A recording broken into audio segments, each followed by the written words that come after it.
Antes de Bruce Lee, Hollywood veía las artes marciales como un simple espectáculo exótico. Después de Bruce, se convirtieron en el futuro del cine de acción. En 1973, El Dragón cambió para siempre la forma de hacer películas, pero casi nadie recuerda cómo ocurrió realmente. La historia de cómo Bruce Lee cambió Hollywood no empieza en 1973, empieza con años de Hollywood diciéndole que no. Lee había llegado a Estados Unidos como estudiante de filosofía, instructor de artes marciales y eventualmente actor persiguiendo el mismo sueño que cualquiera en Sunset Boulevard. En 1966 consiguió el papel de Kato en El Avispón Verde.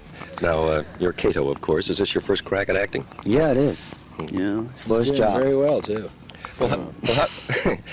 How do you get discovered? I mean, doing a little gung fu. Where do they find you, you know? That was in '64 when I was demonstrating at the Long Beach World Karate Tournament. Mm-hmm.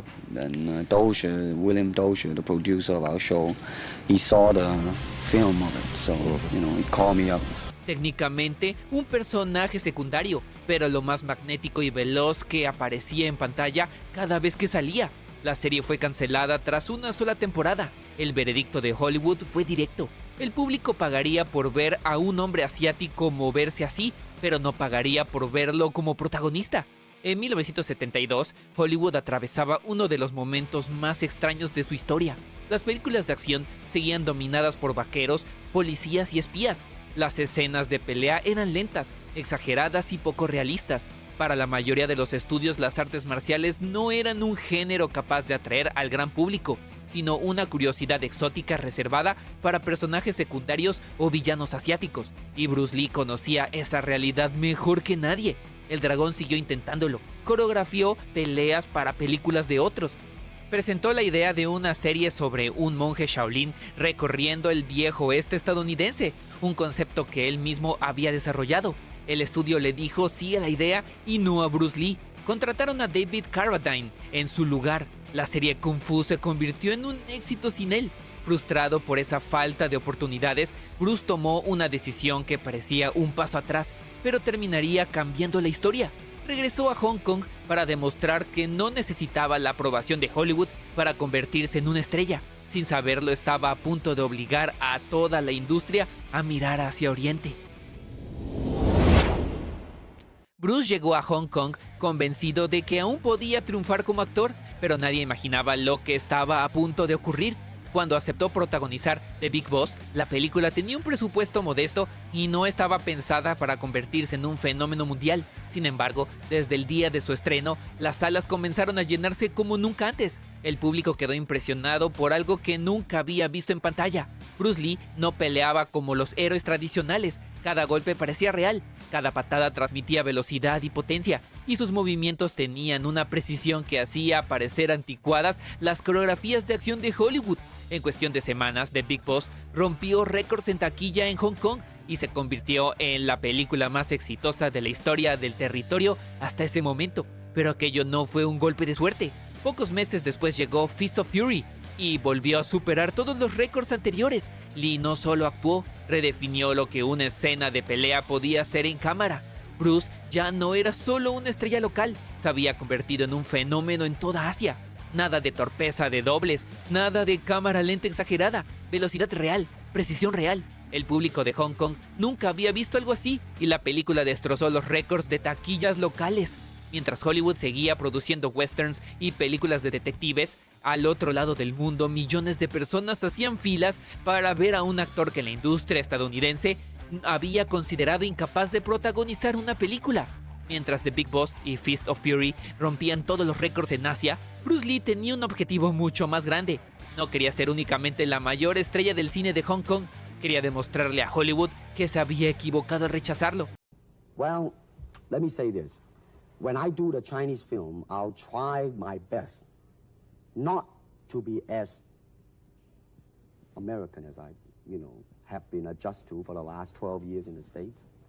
But when I go back to the States, it seems to be the other way around. You know what I mean? Too exotic, eh? Yeah, man. I mean, they're trying to get me to do too many things that are really for the sake of being exotic. En 1972 decidió ir un paso más allá. Escribió, dirigió y protagonizó Way of the Dragon, una película en la que tuvo un control creativo casi absoluto. Ya no dependía de productores que limitaran sus ideas, ni de estudios que le dijeran cómo debía pelear en pantalla. Bruce diseñó las coreografías exactamente como siempre las había imaginado, rápidas, precisas y con un nivel de realismo nunca visto en el cine comercial. Y entonces llegó una escena que cambiaría la historia del cine de acción.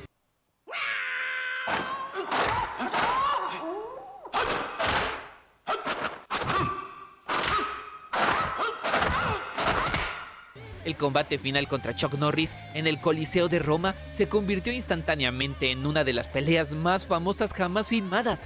No había música exagerada ni cortes constantes de cámara, solo dos artistas marciales enfrentándose con una intensidad que hizo que millones de espectadores olvidaran todo lo que Hollywood les había enseñado sobre cómo debía verse una pelea.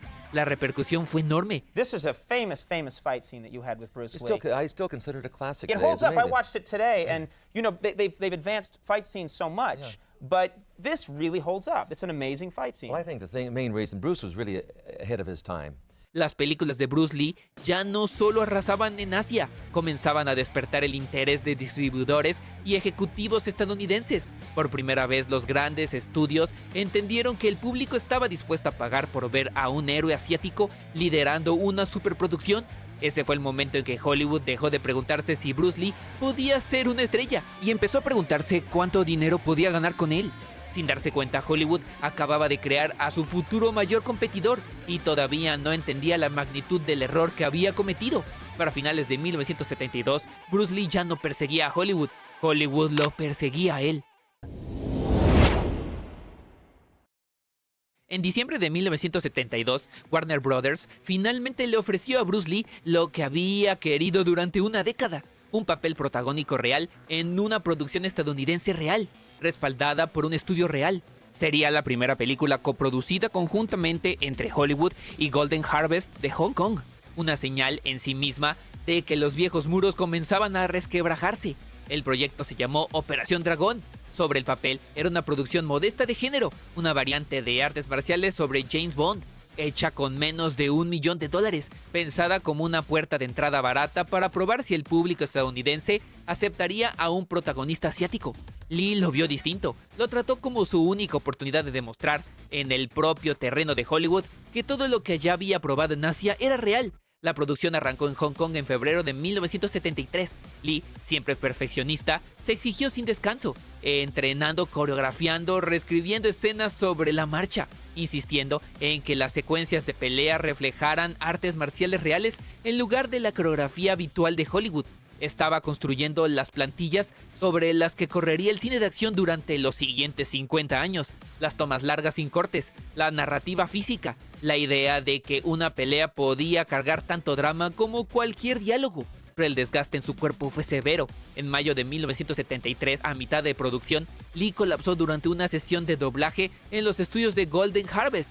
Los médicos encontraron inflamación en su cerebro y le advirtieron sin rodeos: bajar el ritmo. Voló a Los Ángeles para un chequeo médico completo. Se reunió brevemente con su viejo compañero de entrenamiento Danny Nosanto y para principios del verano ya estaba de vuelta en Hong Kong, aparentemente recuperado, terminando el trabajo promocional final de la película que creía que le cambiaría la vida. Operación Dragón terminó de filmarse en abril de 1973. Warner Brothers programó su estreno estadounidense para agosto, la plataforma más amplia que Lee había tenido jamás, la culminación de todo lo que había peleado durante una década. Nunca la vio. El 20 de julio de 1973, 6 días antes del estreno de la película en Hong Kong y 3 semanas antes de su apertura en Estados Unidos, Bruce Lee murió en Hong Kong a los 32 años. La conclusión oficial fue una reacción a un medicamento para el dolor de cabeza que provocó una inflamación cerebral fatal. Lo repentino de todo, un hombre en la cúspide física del acondicionamiento humano, muerto casi de la noche a la mañana, fue tan desconcertante que rumores de envenenamiento y maldiciones lo persiguieron durante décadas. Nada de eso ha sido nunca comprobado. Lo que sí es certero es que la industria que Lee había pasado toda su carrera intentando abrirle la puerta, no logró abrirla con él parado en la sala.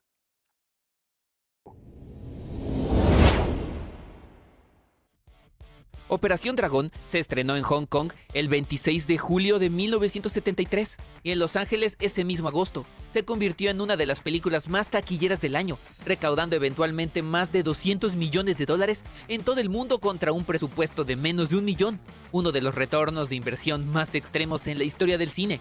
Más allá de las cifras, cambió lo que se le permitía a un protagonista. Por primera vez, el público estadounidense masivo llenó salas de cine específicamente para ver a un actor asiático llevar una película, no como alivio cómico, no como villano, sino como el héroe sobre el que se construía toda la historia. Los estudios que durante años habían insistido en que el público no aceptaría a un protagonista asiático, ahora tenían la recaudación demostrando lo contrario. Las réplicas fueron inmediatas y duraderas. Las películas de artes marciales explotaron en el mainstream estadounidense casi de la noche a la mañana. Kung Fu Fighting llegó a lo más alto de las listas al año siguiente. Una ola de películas de género intentó, y en su mayoría fracasó, replicar lo que Lee había hecho. Porque ninguna de ellas tenía Lee. La coreografía de peleas en toda la industria se movió hacia el realismo y la precisión que él había exigido. Generaciones de cineastas, desde Jackie Chan hasta las Wachowski y los directores del cine actual de superhéroes, han señalado Operación Dragón como el momento en que cambió para siempre la gramática de la película de acción. Bruce Lee hizo 4 películas protagónicas en su vida, filmó menos metrajes del que muchos actores graban hoy en una sola franquicia moderna. Y aún así, la forma del cine de acción, la manera en que se filman las peleas, la forma en que el rendimiento físico se trata como arte, la manera en que un héroe ya no tiene que encajar en los viejos supuestos de Hollywood, sigue rastreándose hasta lo que él construyó en ese último año. No solo consiguió el papel de Hollywood, que le había negado durante una década, demostró que toda la premisa que usaban para negárselo estaba equivocada, y lo hizo sin llegar nunca a ver la prueba aterrizar. Así fue como un hombre que no vivió para ver su película más grande se convirtió en la razón por la que Hollywood ya nunca pudo verse de la misma manera. Gracias por ver este video. Si te gustó, tenemos otro esperándote aquí abajo.